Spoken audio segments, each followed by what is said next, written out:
नमस्कार, जय हिंद, जय भारत। मैं अभिषेक और आप देख रहे हैं हमारा YouTube channel Rudra IAS academy. दोस्तों, एक बार फिर से आप सभी का हमारे इस यूट्यूब चैनल पे हार्दिक स्वागत और अभिनंदन है। दोस्तों, आज के इस सेशन में, आज के इस वीडियो में हम आपसे बात करेंगे आर्कियोलॉजी से संबंधित कुछ महत्वपूर्ण प्रश्नों के बारे में। जैसा कि दोस्तों आप सभी जानते हैं, हम लोगों ने प्रीवियस वीडियोस के माध्यम से आर्कियोलॉजी से संबंधित कुछ महत्वपूर्ण प्रश्नों की चर्चा की थी और उसी के संदर्भ में दोस्तों आज के सेशन में कुछ अन्य महत्वपूर्ण प्रश्नों की चर्चा करेंगे। इसके पहले कि दोस्तों हम आज की सेशन की शुरुआत करें, जल्दी से दोस्तों आप सभी जुड़ जाइए और चैनल पर नए दोस्तों चैनल को सब्सक्राइब करने के साथ ही बेल आइकन को प्रेस कर लें, जिससे दोस्तों आपके पास वीडियोस की लेटेस्ट नोटिफिकेशन सबसे पहले आप तक पहुंचती रहे। साथ में दोस्तों वीडियो को लाइक भी जरूर करें और दोस्तों हमें ये बता दीजिए कि क्या आप तक हमारी आवाज और वीडियो क्वालिटी दोनों बेहतर रूप से पहुंच पा रहे या नहीं। जिसके पश्चात दोस्तों जो सेशन है उसे हम स्टार्ट करें। बताएं भाई, क्या आप तक हमारी आवाज और वीडियो क्वालिटी दोनों बेहतर रूप से पहुंच पा रही है? बताएं। जल्दी से सभी लोग जुड़ जाएं और चैनल पर जो भी दोस्त हमारे नए हैं वो चैनल को सब्सक्राइब भी जरूर कर लें। ठीक है, तो दोस्तों हम चलते हैं अपने क्वेश्चंस की तरफ। दोस्तों हम आपसे क्वेश्चन सामने रखेंगे और आपको उनका आंसर देने की पूरी कोशिश करनी होगी। सिंपल से क्वेश्चन दोस्तों आप सभी जानते हैं, इनमें किसी को कोई भी प्रॉब्लम होनी नहीं चाहिए। सबसे पहला प्रश्न दोस्तों आपके सामने दिखाई दे रहा है कि the site of ochre coloured pottery are mostly distributed in area of. Options दिए गए हैं upper Ganga valley, middle Ganga valley, lower Ganga valley या फिर सोन वैली। दोस्तों हम जिसे ओसीपी कह रहे हैं शॉर्ट फॉर्म में, और फुल फॉर्म दोस्तों इसका ऑकर कलर पोट्री, जिसे हम हिंदी में गैरिक मृदभांड कहते हैं। इस प्रकार के जो पुरास्थल दोस्तों वह अधिकांशतः किस क्षेत्रों में प्रसारित हैं, इनसे आपके एग्जाम में क्वेश्चन पूछा जा रहा है। अब इसमें से सही आंसर क्या होगा, कोई बता सकता है आप में से? What is the right answer? बताएं भाई, सही उत्तर क्या होगा? चलिए, सही आंसर क्या होगा? Option number A. जो ओसीपी के मृदभांड हैं, जो ऑकर कलर्ड पॉटरी हैं, जिसे हम गैरिक मृदभांड या फिर कपिस मृदभांड भी से कहा जाता है, इनका जो प्रसार क्षेत्र है वो अपर गंगा वैली का जो इलाका है, ऊपरी गंगा घाटी का जो क्षेत्र है, वहां से इसके प्रमाण जो है देखने को मिलते हैं। अब क्वेश्चन यहीं पे नहीं रुकेगा, मैंने ऑलरेडी आपको बता रखा है कि जब भी बात ओसीपी की आएगी, ऑकर कलर पॉटरी की आएगी, तो ये किस काल से रिलेटेड है? ये कॉपर होर्ड पीरियड जो है, copper hoard period which is also known as ताम्र निधि काल। इसे हम किस नाम से जानते हैं? इसे हम ताम्र निधि काल के रूप में हम इसे जानते हैं, और यहां से जो क्वेश्चन है आपके एग्जाम में पूछा जाता है। ठीक है, ध्यान रखिएगा। अब यदि मैं ये पूछूं कि सबसे पहली बार जो ऑकर कलर पॉटरी है, जो गैरिक मृदभांड है, इसके प्रमाण किस पुरा स्थल से और किसके द्वारा प्राप्त किए गए थे? कोई बता सकता है कि इसका फर्स्ट एविडेंस जो है, पहला जो प्रमाण है, वो कहां से और किसके द्वारा प्राप्त किया गया था? किसी को जानकारी है? What is the right answer? बताएं भाई। हस्तिनापुर एक आंसर आया। नामकरण हुआ था हस्तिनापुर में, कंफ्यूज ना हो। देखिए, दो क्वेश्चन पूछे जाते हैं कि वह कौन सा आर्कियोलॉजिकल साइट है जहां पर सबसे पहली बार जो आप ये शब्द गैरिक मृदभांड या फिर ऑकर कलर पोट्री पढ़ते हो, उसका नामकरण हस्तिनापुर में हुआ था। लेकिन जब बात पूछा जाएगा कि सबसे पहला प्रमाण कहां से प्राप्त हुआ, तो ध्यान रखिएगा सबसे पहला प्रमाण हमें बिसौली, जो कि बदायूं में स्थित है, और दूसरा आर्कियोलॉजिकल साइट राजपुर परसू, राजपुर परसू, इन दो आर्कियोलॉजिकल साइट से सबसे पहली बार जो है बीबी लाल के द्वारा, ब्रिजवासी लाल के द्वारा जो है इस जो प्रकार के मृदभांड हैं उसके प्रमाण देखने को मिलते हैं। ठीक है, अच्छा ये किस काल से संबंधित है? तो मैंने बताया यह वह काल है जब आपके प्रमाण के रूप में जो ताम्र निधियां हैं, जो कॉपर होर्ड्स हैं, उसके प्रमाण हमें दिखाई देते। ठीक है, आगे चलते हैं अगले क्वेश्चन की तरफ। ध्यान दीजिएगा, फिर आंसर कीजिएगा। क्वेश्चन क्या है कि इन विच डिस्ट्रिक्ट लहुरा देवा इज लोकेटेड? कौन सा ऐसा जिला है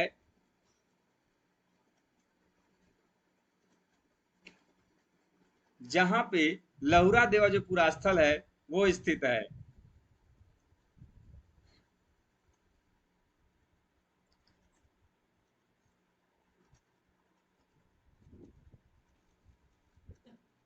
ऑप्शंस आपके सामने हैं, गोरखपुर, देवरिया, बनारस और संत कबीर नगर। लहुरा देवा आप सभी जानते हैं फेमस किस लिए है। लहुरा देवा चावल के प्राचीनतम साक्ष्यों के लिए जो है लहुरा देवा और कोल्डियवा दो ऐसे पुरास्थल हैं जो कि आपके जाने जाते हैं। लेकिन पॉइंट ये है कि लहुरा देवा पुरास्थल की कहां पर स्थित है, किस जिले में, तो उत्तर प्रदेश का जो संत कबीर नगर जिला है, यूपी का जो संत कबीर नगर जिला है, ये वहां पर स्थित है।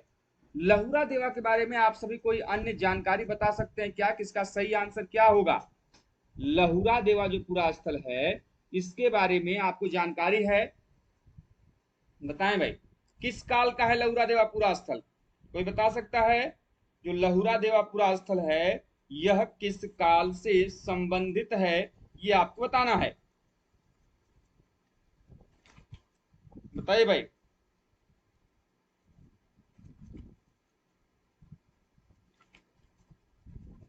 चावल के प्राचीनतम साक्ष्य, ठीक है, वेरी गुड। और बताइए लहुरा देवा पुरास्थल जो है यह किस काल का है?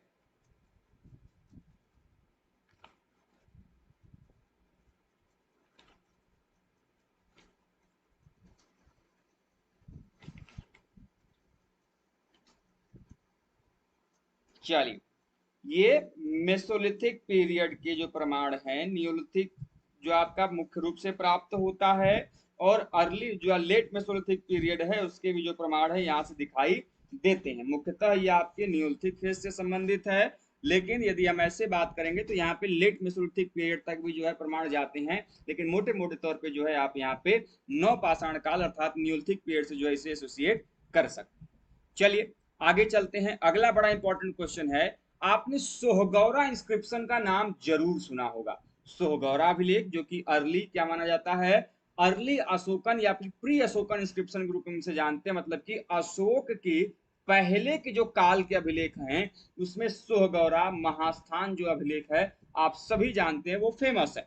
लेकिन यहाँ पर क्वेश्चन वो नहीं है, क्वेश्चन ये है कि कौन से जिले में, in which district Sohgaura site is located. जो सोहगौरा पुरा स्थल है ये किस जिले में स्थित है, ये आपको बताना है। ऑप्शंस आपके सामने, देवरिया, प्रयागराज, वाराणसी या फिर Gorakhpur. What is the right answer? बताएं भाई, सोहगौरा कहां पर स्थित है?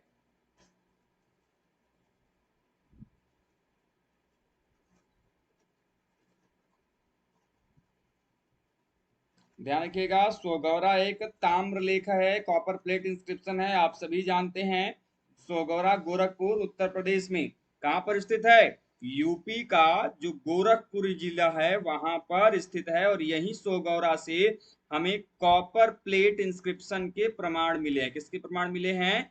कॉपर प्लेट इंस्क्रिप्शन के जो प्रमाण हैं ये प्राप्त हैं, और ये इंस्क्रिप्शन जो है वो क्या है, ये आपका प्री अशोकन माना जाता है, अर्थात अशोक के पूर्व के काल का जो है यह अभिलेख माना जाता है।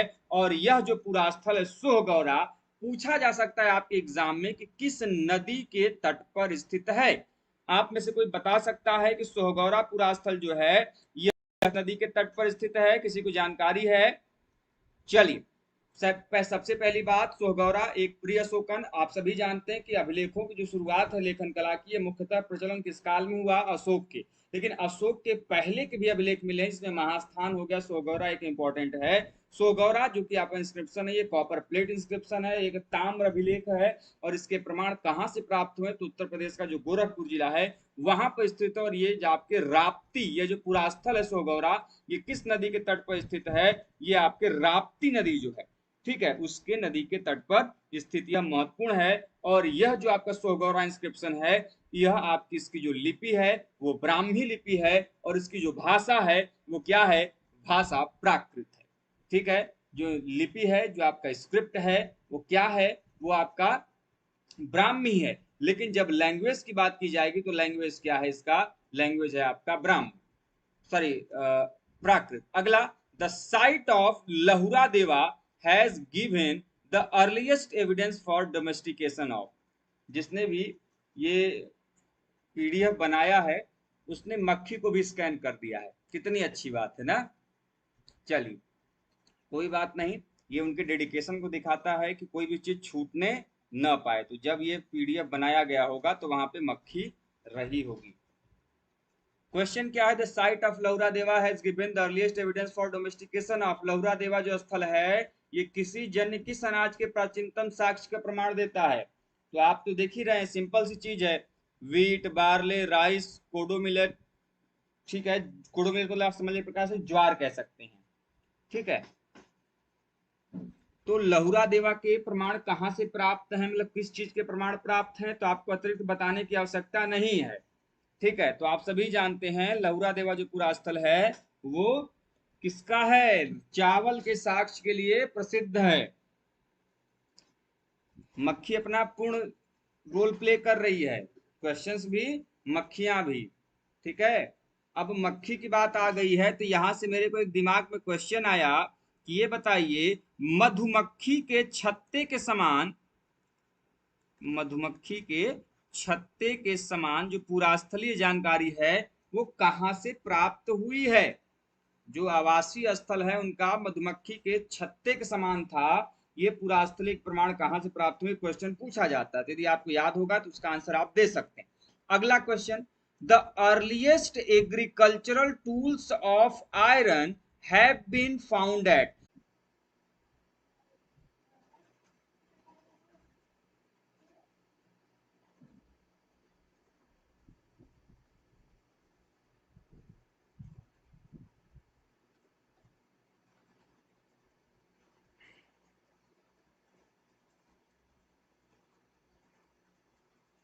बताएं भाई, क्लास को स्किप करें या फिर चलने दें, जैसा आप सभी कहें, एक बार मुझे बता दीजिए। क्या अभी आप लोगों के पास हमारी आवाज और वीडियो क्वालिटी दोनों बेहतर तरीके से पहुंच पा रही है? आगे के क्वेश्चंस को डिस्कस करें, हाँ या ना में जवाब दीजिए भाई।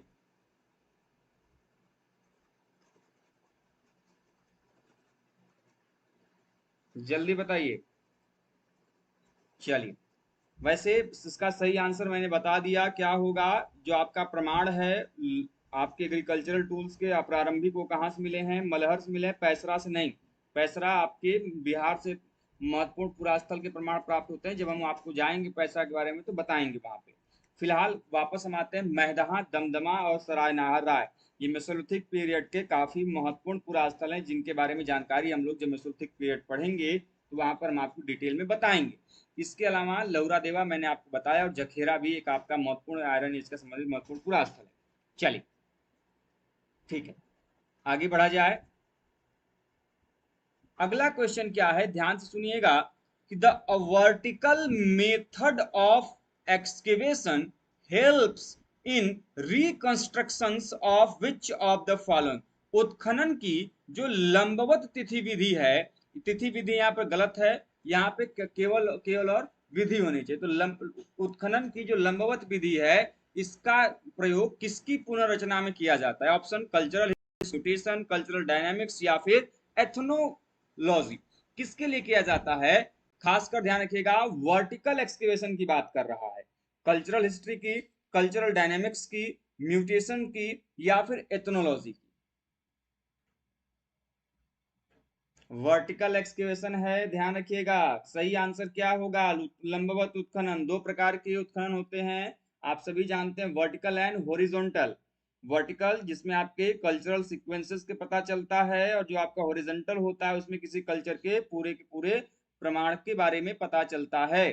तो जब हमें किसी सांस्कृतिक इतिहास को जानना होगा कि एक पुरातत्व कितने से एक से अधिक संस्कृति है, उसका प्रमाण जो है हमें किससे पता चलता है? लंबवत उत्खनन से, अर्थात जो वर्टिकल एक्सकेवेशन है उससे पता चलता है। ठीक है, लेकिन जब हमको किसी भी पूरा स्थल के बारे में संपूर्ण जानकारी चाहिए, किसी एक संस्कृति के बारे में, देन हम वहां कौन सा एक्सकेवेशन करते हैं? हॉरिजॉन्टल एक्सकेवेशन करते हैं। लेकिन ध्यान रखिएगा, in case of burials and stupas we conduct the excavation of quadrant excavation, जिसे हम चतुष्पाद उत्खनन कहते हैं।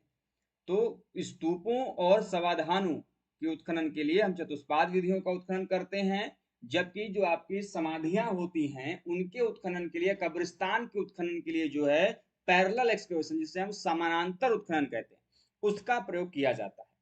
चलिए, आगे चलते हैं अगले क्वेश्चन की तरफ। अगला क्वेश्चन सिंपल सा है, the site of Shringverpur is associated with. जो श्रृंगवेरपुर का पूरा स्थल है ये किससे संबंधित है? सिंपल सा क्वेश्चन है।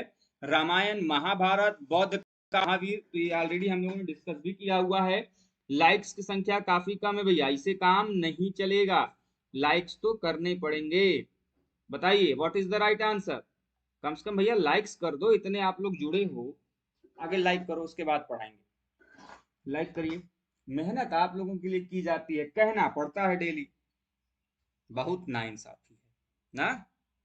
चलिए, क्वेश्चन क्या है कि श्रृंगेरपुर पुरास्थल का संबंध किस काल से, तो आप सभी जानते हैं कि रामायण का संबंधित जो आपका ये छत्र अयोध्या हो गया, आपका बाकी जो महाभारत काल से हस्तिनापुर कुरुक्षेत्र वाला इलाका, इंद्रप्रस्थ वाला इलाका, वहां पर जो है इसके प्रमाण आपके किसके द्वारा एक्सकेवेट किए गए, बीबी लाल के द्वारा।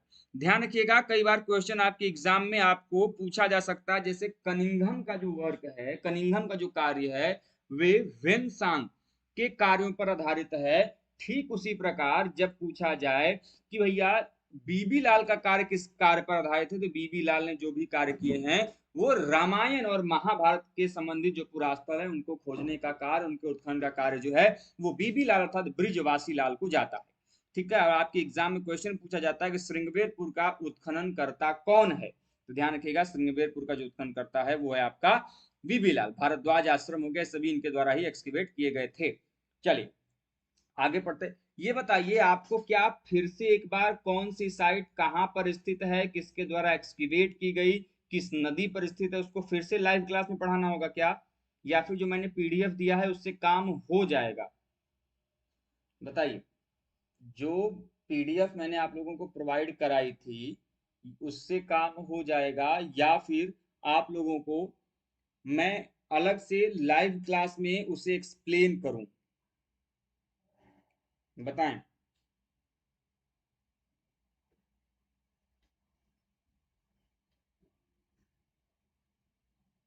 चलिए ठीक है, जैसा आप सभी कहेंगे वैसे हम लोग आगे डिस्कस करेंगे।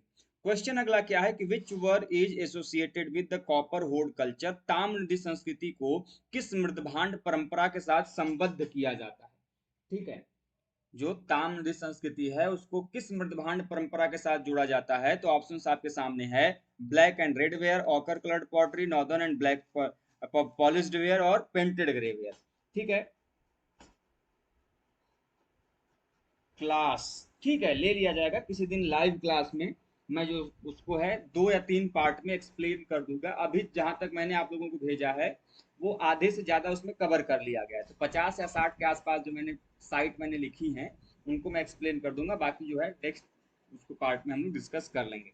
बस लेकिन निवेदन ये भाई कि आप लोगों के लिए हम इतना मेहनत कर रहे हैं, तो कम से कम चैनल को बाकी लोगों के साथ सजेस्ट कीजिए, आपके अपने मित्रों के साथ जोड़िए। बाकी दूसरे जो चैनल हैं वो लगातार अपने बच्चों के सहयोग से द्वारा बढ़ते आ रहे हैं। हमारा आप जानते हैं आर्कियोलॉजी में कम स्टूडेंट हैं, लेकिन अब आर्कियोलॉजी के स्टूडेंट भी इससे न जुड़े तो फिर तो दिक्कत है। निवेदन यही रहता है, हर बार आप लोगों से अपील रहती है कि आपके जितने भी मित्र हैं, सहपाठी जन हैं, उनके साथ इनको शेयर कीजिए, चैनल को बढ़ाइए, उनकी रीच पहुंचाइए। तो हमारा तो जो प्रयास है आप लोगों के लिए लगातार कंटेंट प्रोवाइड कराते रहना है और अच्छे से अच्छे कंटेंट आपको प्राप्त कराना है। चलिए, तो क्वेश्चन क्या है कि कॉपर हुड कल्चर संबंधित मृदभांड का आपको आंसर करना है। तो आप सभी जानते हैं, जो अभी मैंने कुछ देर पहले जो ओसीपी है जिसे हम गैरिक मृदभांड, कपिस मृदभांड या फिर ऑकर कलर्ड पॉटरी कहते हैं, उससे जोड़ा जाता है। अब यहाँ पर एक चीज ध्यान रखिएगा, ये 3 और अन्य काल दिए हुए हैं। ब्लैक एंड रेड वेयर जो है ये भी आयरन एज से जुड़ा है। ये किससे जुड़ा है, आयरन एज से। बस अंतर ये है कि ये आयरन एज से मेगालिथिक पीरियड में, कहां पर, जो मेगालिथिक एज है दक्षिण भारत का, जिसे हम बृहद पाषाण काल या फिर महापाषाण काल जो कहते हैं, उसके बारे में डिस्कस करते हैं। ठीक है, ठीक है, मैं भेज दूंगा वापस से जो साइट एंड डिस्ट्रीब्यूट उनके एक्सकेवेटर्स के जो पीडीएफ है वो आप लोगों को आपके टेलीग्राम ग्रुप जो है उसमें भेज दिया जाएगा। चलिए, अब इसके अलावा नॉर्दर्न ब्लैक पॉलिश रिवर आप जानते हैं प्री मॉरियन जो पीरियड है, और उसके प्री मॉरियन पीरियड और साथ में मॉरियन पीरियड के आसपास में जो है आपको नॉर्दर्न ब्लैक पॉलिश रिवर के प्रमाण जो दिखाई देते हैं। इसके अलावा पेंटेड ग्रेवियर की बात करते हैं, तो पेंटेड ग्रेवियर की भी आपकी संबंधित है, आयरन इससे संबंधित है, लेकिन दोनों में अंतर यह है कि जो ब्लैक एंड रेड वेयर था जिसे हम BRW कह रहे हैं, वो आयरन से संबंधित था, लेकिन वो किस पीरियड का है, मेगालिथिक पीरियड का। मेगालिथिक इससे संबंधित है जबकि यदि हम पेंटेड ग्रेवियर की बात करते हैं तो ये किससे संबंधित है, जिसे हम शॉर्ट फॉर्म में पीजीडब्ल्यू कह रहे हैं, और ये आपके उत्तर भारत, जो नॉर्थ इंडिया में आपका उत्तर भारत में जो आपका लौह काल है, ये उससे संबंधित। ठीक है, आगे चलते हैं अगले क्वेश्चन की तरफ। अगला क्वेश्चन क्या है कि fluorine test is used for dating. मैंने आप लोगों को बताया था कि in archaeology there are various types of dating method which is what is used for the dating methodology in archaeology for the determination of the archaeological remains are other any artefacts. जब भी किसी पुरातात्विक स्थलों से किसी पुरातात्विक जो पुरास्थल हैं उनसे किसी पुरातात्विक वस्तुओं के प्रमाण पता चलते हैं तो उनकी डेटिंग के लिए कई सारी विधियों का प्रयोग किया जाता है। उन्हीं में से एक डेटिंग है आपकी फ्लोरीन टेस्ट मेथड, फ्लोरीन परीक्षण जिसे हम कहते हैं। इसका प्रयोग किसके ऊपर किया जाता है? एकदम एग्जैक्ट यही क्वेश्चन आपके एग्जाम में कई बार आया हुआ है। ऑप्शंस पॉटरीज के ऊपर, बोन्स के ऊपर, ग्रेन्स के ऊपर या फिर चारकोल के ऊपर। बताएं सही आंसर क्या होगा? What is the right answer? Options आपके सामने हैं, पॉटरीज के ऊपर, बोन्स, ग्रेन्स या फिर charcoal. The answer is option number B, bones के ऊपर। मैंने आप लोगों को बताया था कि जो बोन्स हैं इसके लिए कई सारी डेटिंग्स का प्रयोग करते हैं, as like amino acid dating, amino acid dating, ठीक है, नाइट्रोजन डेटिंग, नाइट्रोजन डेटिंग, ठीक है, C14 डेटिंग, और आपने जो देखा अभी फ्लोरीन डेटिंग। इन सभी विधियों का जो प्रयोग है, हम एक हड्डी की, एक अस्थि के जीवाश्म का जो विधि है, जो तिथि है, उसको ज्ञात करने के लिए प्रयोग कर सकते हैं। अब क्वेश्चन कभी कभी आ सकता है कि जो फ्लोरीन टेस्ट मेथड है इसे किसके द्वारा इंट्रोड्यूस किया गया? तो ऑप्शन जो है इसका क्या हो जाएगा? केपी ओकले के द्वारा। किसके द्वारा? केपी ओकले के द्वारा जो है इसको इंट्रोड्यूस किया गया था, और यहां जो क्वेश्चन है आपके एग्जाम में पूछा जाता है। ठीक है, अब देखिए अनाज के दाने, सिंपल से ग्रेन्स की जब बात करें हम, यहां पर सभी कुछ से क्वेश्चंस आपके एग्जाम में जो है पूछे जा सकते हैं कि मृदभांड। अच्छा, आप लोग अब आंसर कीजिए, मृदभांड की जो डेटिंग है वो किससे की जाएगी? अनाज की जो डेटिंग है दाने की, वो किससे की जाएगी? और जली हुई लकड़ी का कोयला है तो उसकी डेटिंग कैसे की जाएगी? तीन जो आपको यहाँ पर ऑप्शन दिए हुए हैं उसको आपको बताना है। बताएं what is the right answer, क्या होगा?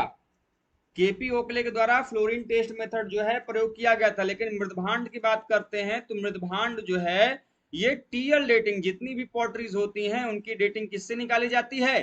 टीएल डेटिंग से निकाली जाती है। जबकि अनाज के दानों की बात करें तो जो अनाज के दाने हैं that is dated by C14 dating, and carbon की जो आपकी जली हुई कोयला है उसके भी जो प्रमाण है वो आपके C14 डेटिंग से ज्ञात किया जाता है। चलिए ठीक है, आगे बढ़ते हैं अगले क्वेश्चन की तरफ कि painted ग्रेवियर period is known for the use of. अभी मैंने कुछ देर पहले ही बताया कि जो चित्रित धूसर मृदभांड है जिसे हम शॉर्ट फॉर्म में पीजीडब्ल्यू कह रहे हैं, क्या कह रहे हैं? पीजीडब्ल्यू कह रहे हैं। यह काल किसके उपयोग के लिए जाना जाता है? तो आपको तो मैंने बताया ही, कॉपर, आयरन, ब्रॉस या फिर स्टील। तो क्वेश्चन क्या होगा सही आंसर? किरण जी ने बिल्कुल सही आंसर किया है, अंकित जी ने भी बिल्कुल सही आंसर किया है, आयरन। ये किसके यूज के लिए जाना जाता है? ये किस काल से संबंधित है? लौह काल से, अर्थात इस काल में। अच्छा, कारण क्या है कि ये लौह काल से ही हम इसे एसोसिएट करते हैं? कारण ये है कि जिस साइट से, जिस पुरास्थल से हमें पीजीडब्ल्यू के प्रमाण मिलते हैं उन्हीं पुरास्थलों से हमें आयरन टूल्स के या फिर आयरन आर्टिफैक्ट्स के जो प्रमाण हैं वो हमें प्राप्त होते हैं। So that's why the PGW culture is associated with iron age. इस यही कारण है कि जो पीजीडब्ल्यू है वहां से लौह उपकरण मिल रहे हैं, इसीलिए हम पीजीडब्ल्यू को, उसकी संस्कृति को लौह युग से जोड़ते हैं। ठीक है, अभी मेरे दिमाग में क्वेश्चन आया कि एक बात बताइए, आपने ब्रॉन्ज का नाम जरूर सुना होगा। ब्रॉन्ज एज किस काल को कहते हैं? बताइए जरा, जो ब्रॉन्ज एज है वह किस काल को कहा जाता है? कोई बता सकता है आप में से कि जो ब्रॉन्ज एज है इसे हम किस काल को कहते हैं? कोई बता सकता है आप में से ब्रॉन्ज एज किस काल को कहा जाता है?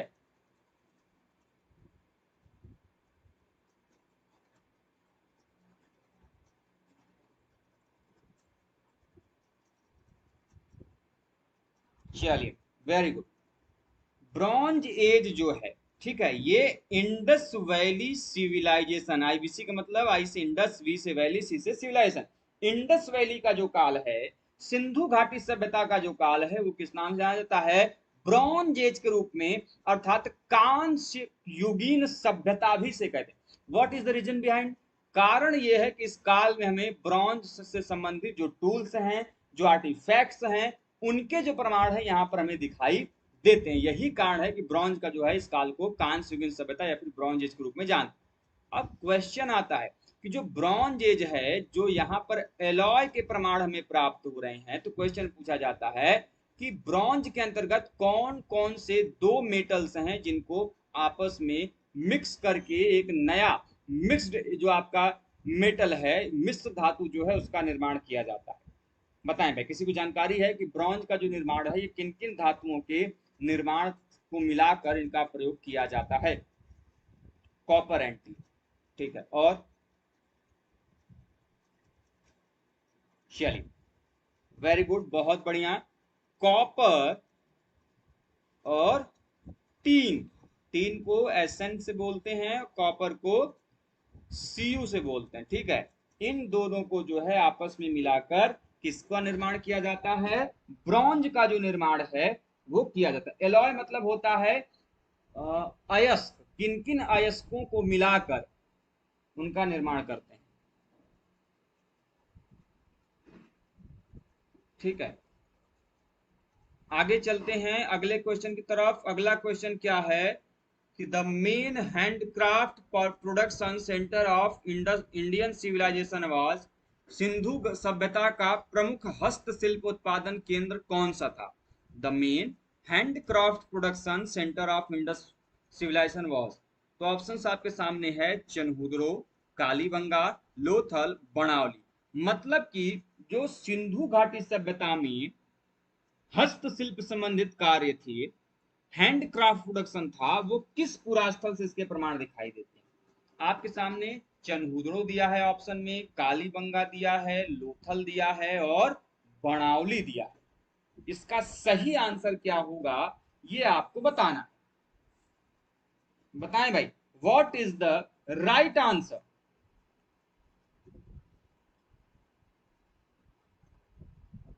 वेरी गुड, बहुत बढ़िया। आंसर क्या होगा? Option number A, Chanhudaro. कहां से प्रमाण मिले हैं? चनहुदड़ो से जो है इसके प्रमाण हमें देखने को मिलते हैं। लेकिन यदि मैं ये पूछूं कि ये बताइए जरा हमें, जो चनहुदड़ो है, चनहुदड़ो का खोज या फिर उत्खनन जो है ये किसके द्वारा किया गया?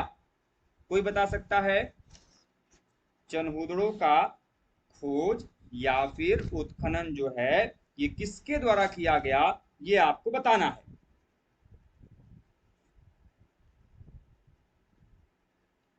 देखिए, ध्यान रखिएगा, जब बात चनहुदड़ो की डिस्कवरी की आएगी, खोज की आएगी, और दूसरा जब बात इसके एक्सकेवेशन की आएगी, दोनों चीजें बड़ा इंपॉर्टेंट है। और ये कहां पर स्थित है ये भी पूछा जा सकता है।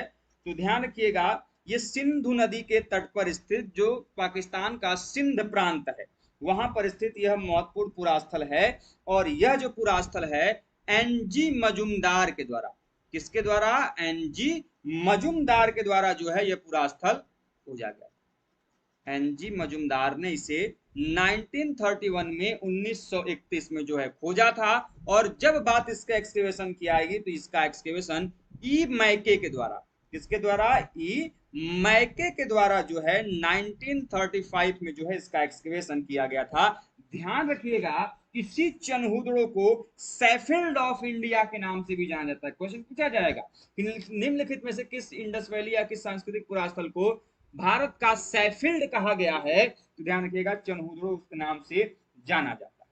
चनहुदड़ो एक ऐसा साइट था जो कि क्या था? अनफोर्टिफाइड था, अर्थात यहाँ पर किसी प्रकार के हमको फोर्टिफिकेशंस के प्रमाण, जो आपके दुर्ग के जो प्रमाण है वो प्राप्त नहीं होते। इसके अलावा आप कालीबंगा देख रहे हैं। जब बात कालीबंगा की जाएगी तो ध्यान रखिएगा, कालीबंगा आपके सरस्वती रिवर, जिसको हम लोग घग्गर नदी भी कहते हैं, वहां पर आपके हनुमानगढ़ जिले, जो कि आपके राजस्थान में स्थित है, वहां पर जो है देखने को मिलता है। मुझे सैफील्ड का मतलब अभी क्या है एग्जैक्ट ध्यान में नहीं आ रहा, मैंने पढ़ा जरूर था लेकिन अभी इसका जो ध्यान है वो नहीं आ रहा कि इसका एग्जैक्ट मतलब क्या। तो गलत बताने से बढ़िया है मैं आपको बाद में इसके बारे में डिटेल में बता दूंगा। ठीक है, अभी आगे बढ़ते हैं। कालीबंगा कहां पर स्थित है? राजस्थान के हनुमानगढ़ जिले में। किस नदी के तट पर स्थित है? तो आप सभी जानते हैं घग्गर जो नदी है वहां पर स्थित यह महत्वपूर्ण नदी है। अच्छा, चनहुदड़ो ध्यान रखिएगा, मैंने अभी बताया कि चनहुदड़ो सिंधु नदी के तट पर स्थित है। मोहनजोदाड़ो भी सिंधु नदी के है और चनहुदड़ो भी सिंधु नदी के है। कालीबंगा की बात कर रहे हैं तो कालीबंगा की जो खोज है सबसे पहली बार जो है ए घोष अर्थात अमलानंद घोष के द्वारा जो है यह किया गया था। और बाद में यहाँ पर एक्सकेवेशन जो है बीबी लाल और बीके थापर के द्वारा किया गया। बीबी लाल और बीके थापर के द्वारा जो है इसको एक्सकेवेशन किया गया। लेकिन खोज की बात की जाएगी कालीबंगा की तो ये किसके द्वारा किया गया? यह अमलानंद घोष के द्वारा यह खोज किया गया। इसके पश्चात लोथल। लोथल आप सभी जानते हैं गुजरात में स्थित महत्वपूर्ण क्षेत्र है। इसकी खोज S R Rao which is also known as the father of Indian marine archaeology, जो कि भारत के समुद्री पुरातत्व के जनक के रूप में जाने जाते हैं, इन्हीं के द्वारा जो लोथल पुरास्थल है उसकी खोज की गई थी। कब किया गया था? तो 1954 में। और बाद में इसका एक्सकेवेशन एस आर राव ने ही 1957 से 1958 के बीच में जो है इसका एक्सकेवेशन भी किया। और ध्यान रखिएगा एस आर राव के द्वारा लोथल को मिनी हड़प्पा या फिर मिनी मोहनजोदाड़ो कह के भी संबोधित किया गया था। लोथल आप जानते हैं किस लिए प्रसिद्ध है? क्योंकि यहाँ पर हमें डॉकयार्ड के जो प्रमाण है, जो बंदरगाह के जो प्रमाण है, यहाँ से देखने को मिलते हैं। इसके अलावा बड़ावली की बात करते हैं। बड़ावली आप जानते हैं बहुत फेमस है। किस लिए फेमस है? क्योंकि यहाँ से हमें मिट्टी के जो हल का नमूना है वो प्राप्त हुआ था। ये जो आपका पुरास्थल है ये रंगोई जो नदी है उसके तट पर स्थित यह महत्वपूर्ण पुरास्थल है जो कि हरियाणा में स्थित है। और यह जो आपका पुरास्थल ये आर एस विस्ट के द्वारा, किसके द्वारा? आर एस विस्ट के द्वारा जो है यह पुरास्थल उत्खनन किया गया। और यह पुरास्थल आप सभी जानते हैं किस लिए प्रसिद्ध है। ठीक है, तो ये आपके सभी जो ऑप्शंस थे उसके आंसर हो गए। आगे बढ़ते हैं अगले क्वेश्चन की तरफ। अगला क्वेश्चन क्या है कि which method will be the most suitable for the interpretation of socio economic life of archaeological culture. ये ऑलरेडी हमने आपको बता रखा है, इसमें आपको कोई कंफ्यूजन नहीं होनी चाहिए किसका सही आंसर क्या होगा। यदि हमें किसी पुरातात्विक संस्कृति की सामाजिक आर्थिक व्याख्या करना है तो उसके लिए कौन सी विधि सबसे उपयुक्त होगी। ऑप्शंस आपके सामने है, मैंने इसको ऑलरेडी क्वेश्चन को बता भी रखा है। इसका answer ethnoarchaeology, experimental archaeology, typology, stratigraphy. The answer is option number 1 ethnoarchaeology, जिसे हम नृजातीय पुरातत्व के रूप में या फिर नृ पुरातत्व के रूप में जानते हैं। उसके द्वारा जो है वर्तमान समय में जो प्राचीन ट्रेडिशंस को फॉलो करने वाली आदिवासी जनजातियां होती हैं उनका अध्ययन करके प्राचीन समय की सामाजिक या आर्थिक जो व्याख्या होती है उसको करने में जो विधि है, जो मेथड है, वो सहायक सिद्ध होती है। इसके अलावा एक्सपेरिमेंटल आर्कियोलॉजी में हम कई प्रकार के परीक्षण के द्वारा जो है हम उसका अध्ययन करते हैं।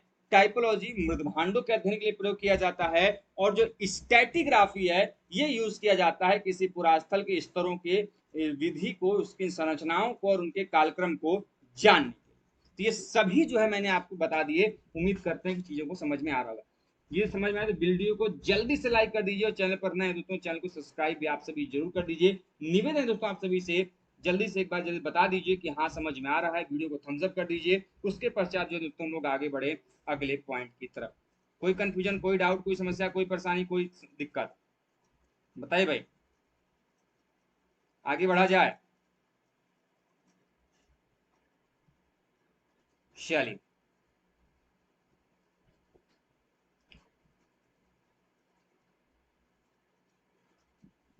अगला क्वेश्चन है, ध्यान से सुनिएगा कि terracotta plot has been found at which of the following site of Indus valley civilization. Sindhu घाटी सभ्यता में टेराकोटा पर बना हल जो प्राप्त। अच्छा, टेराकोटा किसे कहते हैं? सबसे पहले तो ये जान लीजिए, मिट्टी का बना कोई भी खिलौना या वस्तु जिसे धूप में सुखाया गया हो या फिर आग में पकाया गया, उससे हम टेराकोटा के रूप में जानेंगे। और ऐसे प्रमाण जो कि किसकी बात कर रहा है? टेराकोटा पर बने हुए हल की बात कर रहा है। तो मैंने अभी बताया कि मिट्टी का बना हुआ हल का जो नमूना है, टेराकोटा मॉडल जो है आपका, वो कहां से प्राप्त हो रहा है? तो वो प्राप्त हो रहा है आपके बनावली, जो कि हरियाणा में स्थित है। और यह पुरास्थल आर एस विस्ट के द्वारा जो है उसे एक्सकेवेट किया।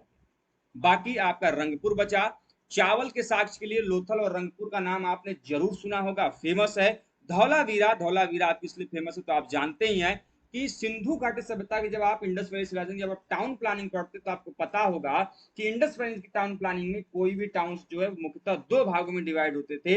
एक लोअर टाउन जहां पे निम्न जाति के लोग रहते थे, जो आपके गरीब जो जनता थी वो रहते थे, जबकि जो ऊपरी वर्ग के जो उच्च वर्ग के जो लोग हैं वो सिटाडेल नामक स्थान में रहते थे। तो मुख्यतः जो आपका भाग है वो क्या है कि दो भागों में सिंधु घाटी सभ्यता के जो नगर है वो बटे रहते थे। लेकिन धौलावीरा एक्सेप्शन है, धौलावीरा इसका अपवाद है, जो कि तीन भागों में बटा होता है। तो एकमात्र ऐसा नगर सिंधु घाटी सभ्यता का जो कि तीन भागों में बटा है, और इस धौलावीरा को लेक सिटी या फिर झीलों के शहर के रूप में भी हम जानते हैं। ठीक है, इसके अलावा बड़ावली मैंने बताया ही, कालीबंगा आपको ऑलरेडी बताया जा चुका है। एक चीज मैं और आपको बता दूं याद करने के लिए कि सिंधु घाटी सभ्यता में आपको पता है कि लिपियों के प्रमाण मिलते हैं। सिंधु घाटी सभ्यता में लिखने के साक्ष्य जो है मिलने लगते हैं, लेकिन हमने उसे वर्तमान में पढ़ा है।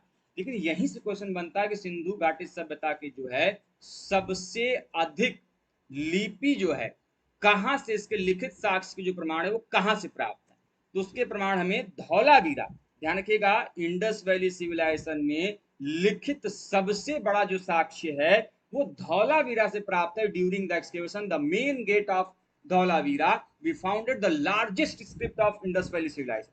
सबसे बड़ा जो लिखित साक्ष्य आपकी लिपियों जो प्रमाण है, लगभग 9 से 10 अक्षर के जो प्रमाण है वहां से देखने को मिलता है। क्लियर है बात? किसी को कोई कंफ्यूजन, कोई समस्या, कोई कठिनाई? आगे बढ़ा जाए। वीडियो समझ में आए तो वीडियो को जल्दी से एक बार लाइक कर दीजिए भाई। चैनल पर नए हो दोस्तों तो चैनल को सब्सक्राइब कर लीजिए, साथ ही बेल आइकन को प्रेस कर लीजिए, जिससे दोस्तों आपके पास वीडियोस की लेटेस्ट नोटिफिकेशन सबसे पहले आप तक पहुंचती रहे। क्लियर है? जल्दी से थम्स अप करके बता दीजिए। चलिए ठीक है,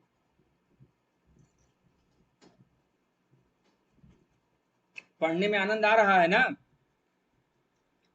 एक चीज मैं आपको और बता दूं, जितने भी नए स्टूडेंट हैं, सिंधु घाटी सभ्यता, अच्छा वेरी गुड, बहुत बढ़िया क्वेश्चन। लिपि और लैंग्वेज में क्या है, देखिए एकदम सिंपल सा, एकदम समझिएगा। हमने कहा कि बेटा क लिखो या फिर ए लिखो, तो जब आपने कहा कि एक ऐसी आकृति बनाई, एक ऐसी आकृति बनाई और बीच में डंडी खींच दी, और आपने जो ये लिखा, जो आपके लिखने की विधि है ये स्क्रिप्ट है, और जब मैंने इसको लिख दिया और मैंने कहा कि ये पढ़ो क्या लिखा है, तो आपने जो उसको उस आकृति को देख के पढ़ा, वो जो पढ़ने की विधि है वो क्या है? आपका लैंग्वेज। तो लिखने की विधि लिपि और पढ़ने की विधि, प्रोनाउंसिएट करने की विधि भाषा। तो मान लीजिए हमने जो लिखा है वो ब्राह्मी स्क्रिप्ट में है, और जब हमने उसे पढ़ा तो वो अलग स्क्रिप्ट है। जैसे एग्जाम्पल के तौर पे हम ये जो क लिख रहे हैं, ये लिखने की विधि देवनागरी कहलाती है। अब इसी क को हमने देख के पढ़ा, वो क्या कहलाती है? हिंदी। हिंदी भाषा है और देवनागरी क्या है? लिपि है। तो लिखने की विधि लिपि, बोलने की विधि क्या होगी? भाषा। क्लियर हो गया? बताएं भाई, लिपि क्या है, लैंग्वेज क्या है, दोनों क्लियर है? आगे बढ़ें।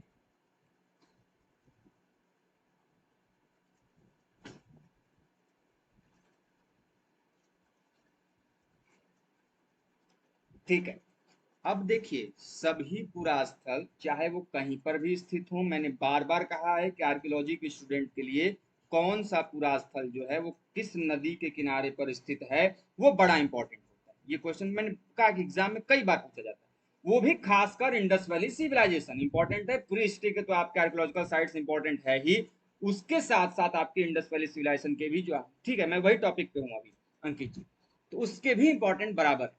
तो क्वेश्चन ये उठता है कि जितने भी आर्कियोलॉजिकल साइट आप इंडस वैली सिविलाइजेशन के पढ़ेंगे, चाहे लोथल, मोहेंजोदाड़ो, हड़प्पा, चनहूदड़ो, रंगपुर, जितनी साइट आप पढ़ें, ध्यान रखें उनके कौन से नदी के तट पर स्थित है वो पूछा जाता है। ठीक उसी प्रकार यहाँ पर जो आपको धौलावीरा दिखाई दे रहा है, ये कई बार एग्जाम में पूछा गया कि किस नदी के तट पर स्थित है। तो एक्चुअली यहाँ पर दो नदियां, कितनी नदियां हैं? दो नदियां हैं, और इसके प्रमाण जो है यहां पर हमें दिखाई देते हैं, मनसर और मनहर नदी। कौन कौन सी?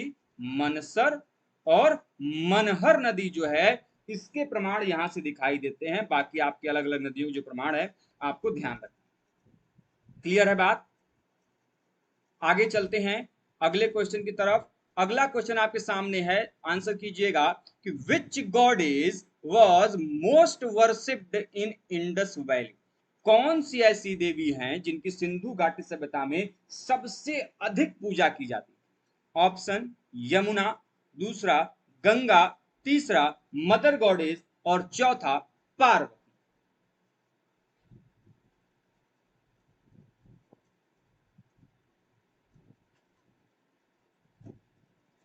ठीक है, सिंपल सा इसका आंसर है, आप सभी जानते हैं।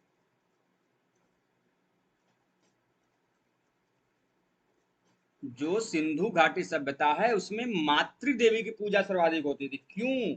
क्योंकि आपको मदर गॉडेस के टेराकोटा के जो मॉडल्स हैं, मातृ देवी की मृण मूर्तियों के जो प्रमाण हैं, ये भर भर के प्राप्त होते हैं।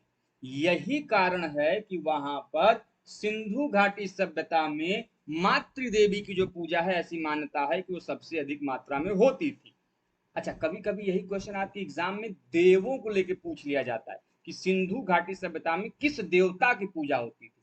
तो ध्यान रखिएगा, वहां पर ऑप्शन में आपको पशुपति दिखाई देगा। कारण क्या है कि क्योंकि पशुपति की जो मुहर के प्रमाण है वो कहां से प्राप्त हुए हैं, वो आपके इसी जो मोहनजोदाड़ो पुरास्थल है वहां से शिलिंग के जो प्रमाण है।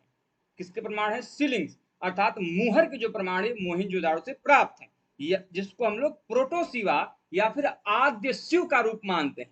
इसीलिए यदि देव की बात की जाती है तो वहां पर यदि ऑप्शन में पशुपति नहीं होगा तो एक श्रृंगी पशु होगा, एक सिंह वाला देवता, या फिर पशुपति, जिसके प्रमाण हमको मोहनजोदाड़ो से प्राप्त।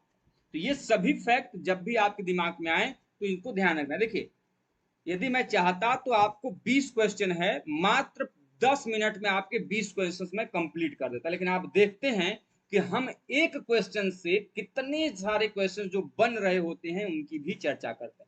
यही कारण है कि आप जब भी किसी प्रीवियस ईयर क्वेश्चन पेपर को सॉल्व करें तो इतने ही डिटेल डेप्थ में जाकर सॉल्व करें, जिससे कि आपको एक क्वेश्चन से बनने वाले अनेक क्वेश्चन जो है आप आसानी से डिस्कस कर लीजिए। चलिए आगे चलते हैं अगले क्वेश्चन की तरफ कि which metal is not known to the peoples of Indus. किस धातु का ज्ञान सिंधु निवासियों को नहीं था? बहुत सिंपल सा है, इससे सिंपल क्वेश्चन नहीं हो सकता। Option silver, gold, iron, copper. भाई आपको पता है उनके द्वारा, इंडस वैली सिविलाइजेशन के लोगों के द्वारा जो है वो अलग अलग क्षेत्रों से अलग अलग धातुओं का जो है वो क्या करते थे? आयात करते थे, आपको पता होगा। ठीक है, तो पॉइंट यहां पर मेरे कहने का ये है कि सब कुछ तो आयात के प्रमाण मिलते हैं, लेकिन जो आयरन है उसके प्रमाण नहीं मिलते। क्यों नहीं मिलते? क्योंकि तत्कालीन समय तक आयरन के कहीं से भी प्रमाण throughout Indus valley civilization की जो आर्कियोलॉजिकल साइट है वो कहीं से भी प्राप्त नहीं हुए। यदि किसी पुरातात्विक स्थल के जो कि सिंधु घाटी सभ्यता से जुड़ा है वहां से इस प्रकार के प्रमाण प्राप्त होते तो हम कह सकते थे कि नहीं, ये जो पूरा स्थल है यहाँ पे लोगों को आयरन का प्रमाण प्राप्त था, ज्ञान जानकारी थी उनको, लेकिन प्राप्त नहीं होती। यही कारण है कि उनको नहीं मानते। अब बात जब चांदी की करते हैं तो चांदी वो खुद आयात करते थे, कहां से? ईरान और अफगानिस्तान के क्षेत्र से। सिंधु घाटी की सभ्यता के लोग क्या करते थे? कई सारे जो आपके वस्तुएं हैं उनका आयात निर्यात करते थे। जो इनके यहाँ ज्यादा होता था वो दूसरों के यहाँ भेजते थे, जो इनको चाहिए होता था वो दूसरों के यहाँ से मंगाते थे। तो जो इनकी चांदी की खपत थी वो अफगानिस्तान और ये ईरान से पूरा करते थे, जबकि जो आपका सोना है, सोना कहां से मंगाते थे? कोई बता सकता है? अफगानिस्तान और साउथ अफ्रीका का जो इलाका, ठीक है, अफगानिस्तान का इलाका, साउथ अफ्रीका का जो इलाका है वहां से प्राप्त करते थे। और बचा आपका कॉपर, और कॉपर कई बार आपके एग्जाम में पूछा गया। सिंधु घाटी सभ्यता में तांबे का सबसे प्रमुख स्रोत क्या रहा है? तो तांबे का सबसे बड़ा जो स्रोत रहा है उनका, वो रहा है राजस्थान का क्षेत्र। कौन सा क्षेत्र? राजस्थान का क्षेत्र। और राजस्थान में एक माइंस है जिसे हम खेतड़ी कॉपर माइंस कहते हैं। क्या कहते हैं? खेतड़ी कॉपर माइंस कहते हैं। और सिंधु घाटी सभ्यता में तांबे का जो प्रमाण है सबसे ज्यादा वहीं से देखने को मिलता है। ठीक है, इसके अलावा एक और चीज का आयात आपके एग्जाम में पूछा जाता है, लेपिस लेजुली। क्या पूछा जाता है? लेपिस लेजुली, जिसे हम किस नाम से जानते हैं? लाजवर्द मणि के नाम से जानते हैं। क्वेश्चन पूछा जाता है कि लेपिस लेजुली के जो प्रमाण है, लाजवर्त मणि के जो प्रमाण है, वो कहाँ से प्राप्त है, कहाँ से ये मंगाते थे। तो ध्यान रखिएगा, जो लाजवर्त मणि के जो प्रमाण है वो कहाँ से प्राप्त होते हैं, कहाँ से मंगाते थे, अफगानिस्तान का जो बदख्शा क्षेत्र है वहां से इसको प्राप्त करते थे। इसके अलावा एक क्वेश्चन में आपको बताना भूल गया, जब मुहर की बात कर रहा था कि सिंधु घाटी सभ्यता में पशुपति की मुहर प्राप्त हुई है, कहाँ से, मोहनजोदाड़ो से। एक क्वेश्चन वहीं से बनता है कि सिंधु घाटी सभ्यता में जो मुहरें बनी हैं ये अधिकांशतः किसकी बनी हुई है। सिंधु घाटी सभ्यता में मुहरें जो बनी है सबसे अधिक किसकी बनी है, किस वस्तुओं की, तो ये सबसे अधिक जो सेलखड़ी है जिसे हम स्टेटाइट कहते हैं ये उसकी बनी हुई है। पॉइंट वहीं खत्म नहीं होगा, क्वेश्चन ये भी पूछा जा सकता है कि स्टेटाइट से बनी हुई जो मुहरें हैं, तो ये जो सेलखड़ी है, ये जो स्टेटाइट है, इसका आयात कहां से होता था, तो जो बलूचिस्तान का इलाका है, जो राजस्थान का इलाका है, जो गुजरात का इलाका है, वहां से जो है इस चीज को मंगाते। चलिए, आनंद आ रहा है पढ़ने में, अच्छा लग रहा है, कोई कंफ्यूजन किसी को।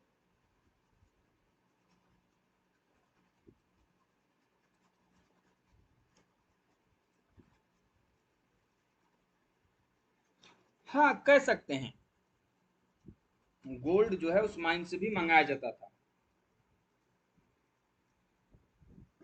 अच्छा एक मिनट, मैंने दक्षिण अफ्रीका बताया क्या, सॉरी सॉरी सॉरी, माफ कीजिएगा, दक्षिण भारत, प्लीज आप लोग उसको सही कर लीजिएगा, दक्षिण अफ्रीका नहीं, दक्षिण भारत से, दक्षिण भारत से जो है वो गोल्ड को एक्सट्रैक्ट करते थे, फिर जो है वो लाकर इसका प्रयोग अपने यहाँ करते थे। प्लीज उसे आप लोग मॉडिफाई कर लीजिएगा, सुधार कर लीजिएगा, आपसे इसमें माफी चाहूंगा, जल्दी जल्दी फ्लो में निकल गया। जो सोने का जो आयात है सिंधु घाटी सभ्यता में अफगानिस्तान के अलावा जो दक्षिण भारत का क्षेत्र है, कोलार गोल्ड माइंस जो है वहां जो है देखने को मिलता है। ठीक है, चलिए अगला question, in which river valley the Harappan civilization developed, मतलब कि जो हड़प्पा की सभ्यता ये किस नदी घाटी में विकसित हुई। ऑप्शन दजला फरात रिवर, बेलन रिवर, गंगा रिवर या फिर इंडस वैली रिवर। तो सिंपल सी बात ही है भाई, सिंधु घाटी सभ्यता क्यों पड़ा नाम, इंडस वैली नाम क्यों पड़ा, यही पड़ा क्योंकि यहाँ पे ये जो सभ्यता ये किस नदी के तट पे मिल रही है, सिंधु नदी के तट पे मिले। लेकिन अब आपको बता दूं, आप स्टूडेंट हैं आर्कियोलॉजी को, आपको अवेयर होना चाहिए, the term Indus valley civilization is now modified as Sindhu Saraswati civilization. Earlier the term is Sindhu civilization, Indus Valley civilization, but the now term is modified as Indus Saraswati civilization. वर्तमान समय में से सिंधु सभ्यता नहीं कहते, वर्तमान समय में से सिंधु सरस्वती सभ्यता कहते। क्यों, कारण क्या है, कारण ये है कि जब सबसे पहली बार सिंधु घाटी सभ्यता की खोज हुई तो इसके जो पुरा स्थल थे वो मुख्यतः कहां से प्राप्त हो रहे थे, सिंधु घाट नदी किनारे से प्राप्त हो रहे थे। तो इसका जब नामकरण किया गया तो सिंधु नदी घाटी सभ्यता पड़ गया। लेकिन जब भारत का विभाजन होता है और सभी पुरा स्थल सिंधु नदी के किनारे वाले वो कहां चले जा रहे हैं, पाकिस्तान में, तो भारत एक नए सिरे से खोज करता है। तब उसको एक आश्चर्यजनक प्रमाण मिलता है कि अभी तक जो सभी पुरा स्थल सिंधु नदी किनारे मिल रहे हैं उससे कहीं ज्यादा पुरा स्थल सरस्वती नदी किनारे प्राप्त हो रहे हैं। यही कारण है कि nowadays the term Indus Valley civilization is modified as Indus Saraswati civilization। इसीलिए वर्तमान समय में सिंधु सभ्यता जो है वो सिंधु सरस्वती सभ्यता के रूप में जाना जाता है, जहां पर पहले सिंधु और वर्तमान में सरस्वती नदी किनारे प्राप्त होने वाली सभ्यता को सिंधु सरस्वती सभ्यता के नाम से हम जानते। क्लियर है बात, ध्यान में रहेगा इतनी चीजें कि कोई कंफ्यूजन होगी। देखिए, इंडस वैली सिविलाइजेशन के कई सारे नाम हैं, सिंधु घाटी सभ्यता, सिंधु सरस्वती सभ्यता, हड़प्पा सभ्यता, कांस युगीन सभ्यता, प्रथम नगरीय क्रांति का काल, कई सारे नामों जाना जाता है। सभी के पीछे अपना कारण है, जब मैं पढ़ाऊंगा तो बताऊंगा, फिलहाल अभी जानना चाहे तो जान लीजिए। सबसे पहला हड़प्पा पुरास्थल ज्ञात हुआ था 1921 में, यही कारण है कि हम इसका नामकरण हड़प्पा सभ्यता के नाम से भी जानते हैं। इसी काल में सबसे पहली बार नगरीय क्रांति अर्थात नगरों का विकास हुआ था, शहरों का प्रमाण मिलता है, इसीलिए हम इसे प्रथम नगरीय क्रांति, फर्स्ट अर्बनाइजेशन पीरियड के रूप में भी जानते हैं। इसके अलावा इसे हम कांस्य युगीन सभ्यता भी कहते हैं। इसके पीछे कारण ये क्योंकि इस काल में ब्रॉन्ज एवं ब्रॉन्ज से बनी हुई जो आर्टिफैक्ट्स, टूल्स के जो प्रमाण इस काल में दिखाई देते हैं। अर्थात ब्रॉन्ज का प्रयोग इस काल में सबसे अधिक देखने को मिलता है, इसलिए हम इसे ब्रॉन्ज एज सिविलाइजेशन या फिर कांस्य युगीन सभ्यता के रूप में भी जानते। तो सिंधु घाटी सभ्यता के कई सारे जो नाम है वो आपको दिखाई देते हैं। लीजिए अगला question, Indus civilization exist in, जो सिंधु सभ्यता है इसका संबंध किससे है? Prehistoric age, protohistoric age, historic age या फिर late historic age? What is the right answer? देखिए मैं आपको बता दूं, जो इतिहास है, वर्तमान का जो इतिहास है उसे आप 3 भागों में बांट सकते हैं। हालांकि ये विश्व पर अप्लाई नहीं होता, ये भारतीय इतिहास का विभाजन। सबसे पहले प्री हिस्ट्री, ठीक है, फिर आता है आपका प्रोटो हिस्ट्री और सबसे लास्ट में आता है आपका हिस्टोरिकल पीरियड।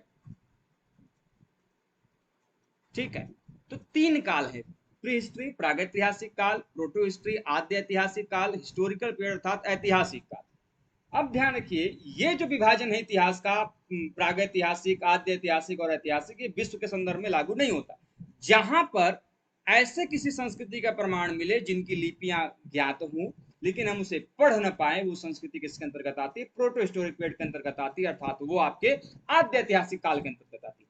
और ये विश्व के ऐसे कई सारे स्थान हैं जहां पर जो हिस्ट्री केवल 2 भागों में डिवाइड है, या तो प्री हिस्ट्री या फिर हिस्टोरिकल पीरियड, वहां पे प्रोटो हिस्ट्री नहीं है। कारण क्या है? कारण यह है कि वहां से जो लिपियां प्राप्त की गई उनको पढ़ा गया है, उनको डिसाइफर किया जा चुका है, और जैसे ही किसी इतिहास की भाग को, जो लिपियों को पढ़ा जा सके, वो किसके भाग में चली आएंगी? Historical period. ध्यान रखिएगा, इतिहास का विभाजन लेखन कला के आधार पर 3 है। इतिहास का वह काल जहां से लिखित साक्ष्य के प्रमाण मिलते ही नहीं, प्री हिस्टोरिक पीरियड अर्थात प्रागैतिहासिक काल है। जहां से लेखन कला के साक्ष्य मिले लेकिन हम उसे पढ़ न सके, वो काल प्रोटो हिस्टोरिक पीरियड है, अर्थात कौन सा काल है? आद्य ऐतिहासिक काल है, जिसे इंडस वैली सिविलाइजेशन। तीसरा, जहां से लेखन कला के साक्ष्य मिले और उसे हम पढ़ भी ले, वो कौन सा काल? हिस्टोरिकल पीरियड, ऐतिहासिक काल कहा जाता है। तो ये इतिहास के 3 काल हैं, और जो आपका इंडस वैली सिविलाइजेशन है, यहां से स्क्रिप्ट के पता चला है कि इसका लिपि क्या है, लेकिन हमने इसे अभी तक पढ़ा नहीं है, नॉट डिसाइफर्ड। ठीक है, ध्यान रखिएगा, इसे अभी तक पढ़ा नहीं जा सका, यही कारण है कि इसको हम प्रोटो हिस्टोरिक फेज के रूप में जानते हैं। और जिस दिन इंडस वैली सिविलाइजेशन की स्क्रिप्ट को हम पढ़ लेंगे, तो वो Indus valley civilization not more part of protohistory, तो वो कहां से मूव डाउन हो जाएगी? प्रोटो हिस्ट्री से वो हिस्टोरिकल पीरियड के अंतर्गत। तो भैया नए हो तो चैनल को सब्सक्राइब करो, वीडियो को लाइक करो, साथ ही दोस्तों हमारे इस वीडियोस के माध्यम से क्लास कैसे लग रही है आपको जरूर बताएं। हमने 20 क्वेश्चंस कराने हैं आज के सेशन में, और आपने कितने क्वेश्चन सही किए वो भी आप हमें जरूर बताइएगा। चलिए आगे चलते हैं अगले क्वेश्चन की तरफ। अगला क्वेश्चन क्या है कि the city with dockyard of Indus civilization is, मैंने अभी बताया, इसमें किसी को अतिरिक्त बताने की आवश्यकता नहीं है कि सिंधु घाटी सभ्यता में जो बंदरगाह वाला सभ्यता है, नया नगर है, वो कौन सा है? ऑप्शन कालीबंगा, मोहनजोदाड़ो, लोथल, बनावली। तो आपने बिल्कुल सही आंसर देना है आप लोगों को, आप जानते भी हैं, छोटा सा बच्चा जो आर्कियोलॉजी का है वो भी बता देगा, जो शुरुआती फेज का है, कि भैया सिंधु घाटी सभ्यता में कहाँ से बंदरगाह के प्रमाण मिले हैं, डॉकयार्ड के प्रमाण मिले, तो आप कह देंगे सर ये लोथल से मिला है। लोथल कहाँ पर है? गुजरात में स्थित है। ये पुरास्थल किसके द्वारा खोजा गया? एस.आर. राव के द्वारा खोजा गया, और एस.आर. राव ने ही इसका एक्सकेवेशन जो है 1957 टू 1958 के बीच में जो है यहाँ पर किया। अब क्वेश्चन मैं एक यहाँ पर नया पूछ रहा हूँ, जरा मुझे बताइए कि जो ये बंदरगाह है, ये किसी न किसी नदी तंत्र से जुड़ा होगा, रिवर सिस्टम से जुड़ा होगा, तभी तो यहाँ पे बड़ी बड़ी जहाजें जो हैं डॉकयार्ड में आकर लगेंगी। बंदरगाह क्या होता है? जहां पर जहाजों के माध्यम से आयात निर्यात का कार्य किया जाता रहा हो। तो ये जो लोथल से जो बंदरगाह मिल रहा है, वो किस नदी के तट पर स्थित है? नदी का नाम बताइए, क्वेश्चन पूछा जाता है। क्या होगा बताइए भाई साहब?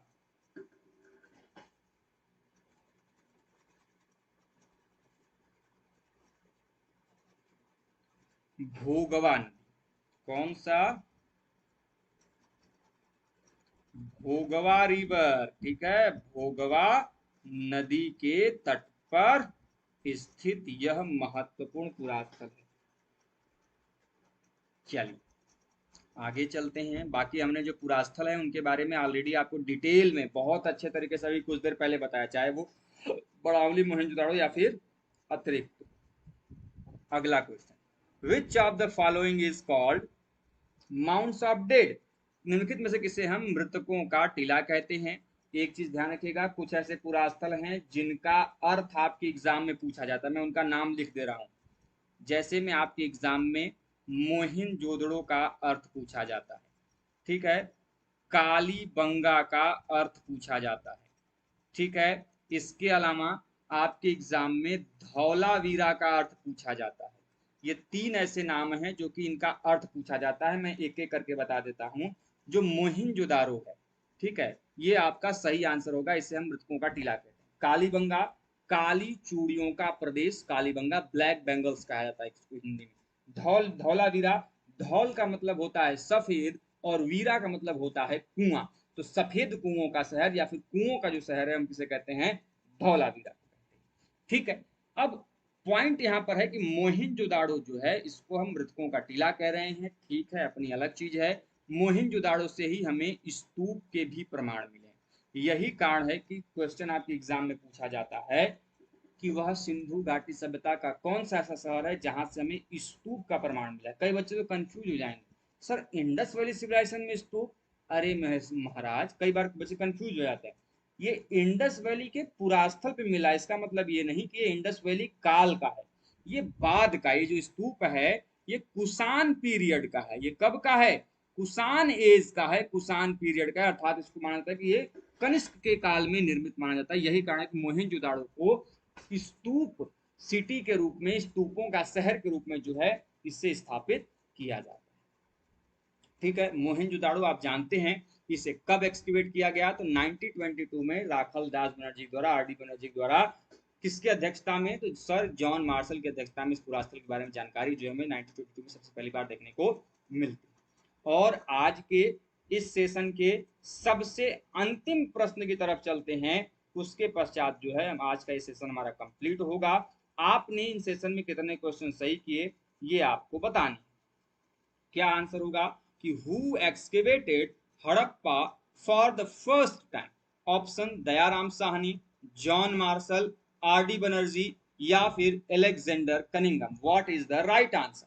ऑप्शंस, सर्वप्रथम हड़प्पा का उत्खनन किसके द्वारा किया गया? दयाराम साहनी के द्वारा, जॉन मार्शल के द्वारा, आर.डी. बनर्जी के द्वारा या फिर एलेक्जेंडर कनिंघम। मैंने अभी बताया जो आर.डी. बनर्जी हैं इन्होंने किसका उत्खनन किया था? मोहनजोदड़ो का उत्खनन किया गया था। कब किया था इन्होंने? 1922 में।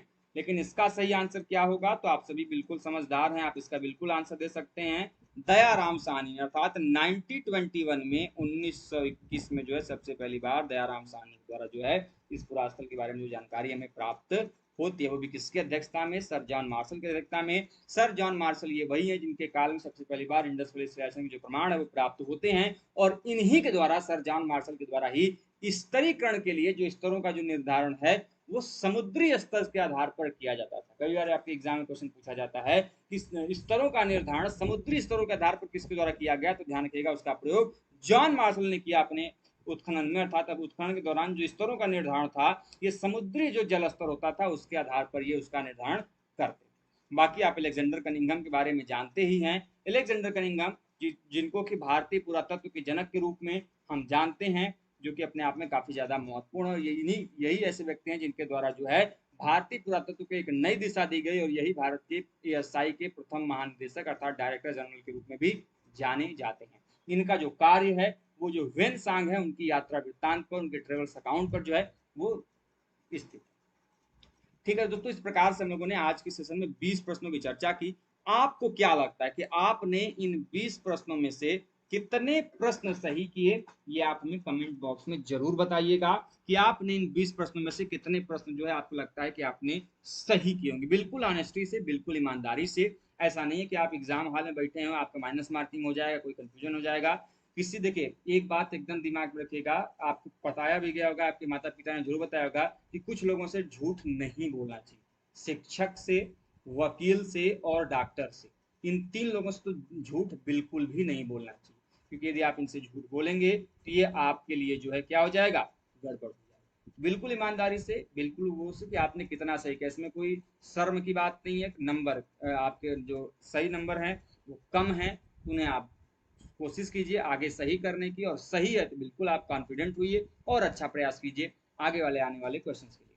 ठीक है, तो फिलहाल आज के लिए बस इतना ही। उम्मीद करते दोस्तों कि हमारा जो छोटा सा सेशन है आपके लिए काफी हेल्पफुल रहा होगा, आपको इससे काफी ज्यादा सहायता मिली होगी। अब हम लोग दोस्तों आज के लिए बस इतना ही रुकते हैं, विदा लेते हैं आपसे। मिलेंगे दोस्तों हम लोग नेक्स्ट सेशन में नए प्रश्नों के साथ। तब तक के लिए दोस्तों आप स्वस्थ रहें, मस्त रहें। जय हिंद, जय भारत, हर हर महादेव।